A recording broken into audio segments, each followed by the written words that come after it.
I'm Isabella Mbazi, a student at ALU in the London campus. I'm currently doing global challenges. I would like to talk about something I'm very passionate about, and that something is mental health. From childhood, all I ever heard about mental health was the extreme crazy, the people who run around naked, the people who throw stones at cars, the people who are addicted to things. And we were always told to stay away from them. We were always told to avoid them, which already stigmatized the victim. Um, Mental health is something I have personally experienced. And from my experience, I would like to talk about what I have gone through and what I now understand about mental health.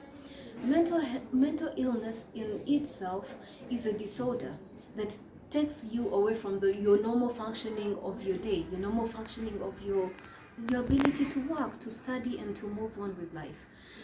I personally experienced it when I started losing interest in my social life. I started losing interest in work, in school, everything around me, to a point people thought Bella is irresponsible. She's losing her ability to work. With everything around her, she cannot manage what she's doing. It is something that a lot of youth face, and they don't even know what they're going through. I got, with help from tests and psychiatrists and counselors, I got to know what was wrong with me. I got to know that the right side of my brain was swelling. I got to know that the panic attacks and anxiety attacks that I was facing are actually focal seizures. Now, all these things combined together bring up a mental illness that is well common in youths. A lot of youth don't get to know that they're experiencing it. I reached a point where I almost killed myself, which is called suicide.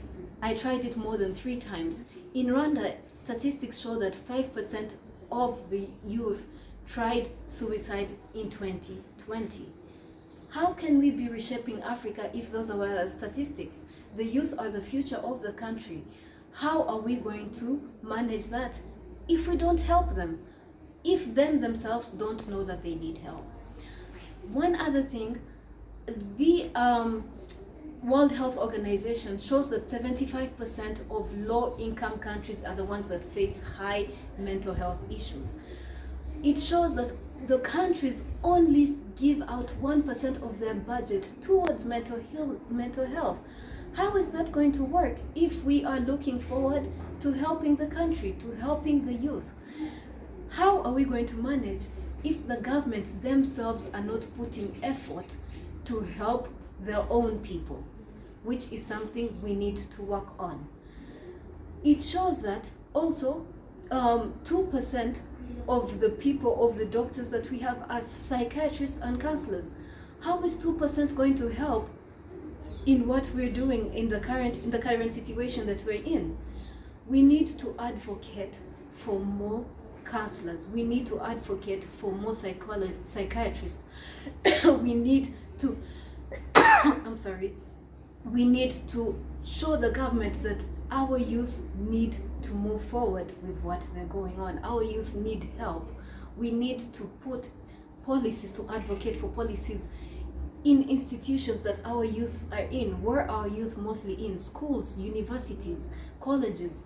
We need to put counselors left and right to help them. We need to also show the youth that whatever you're going through is fine. Let us stop stigmatizing such issues to a point we make them feel like they have to hide what they're going through, but to move forward. I thank God for the help that I managed to achieve, but not every youth can get that. The medicine out there is expensive, mostly in that area. How are we going to help reduce and every youth to achieve that? That is something I'm really passionate and I would love to talk about more about. Thank you so much.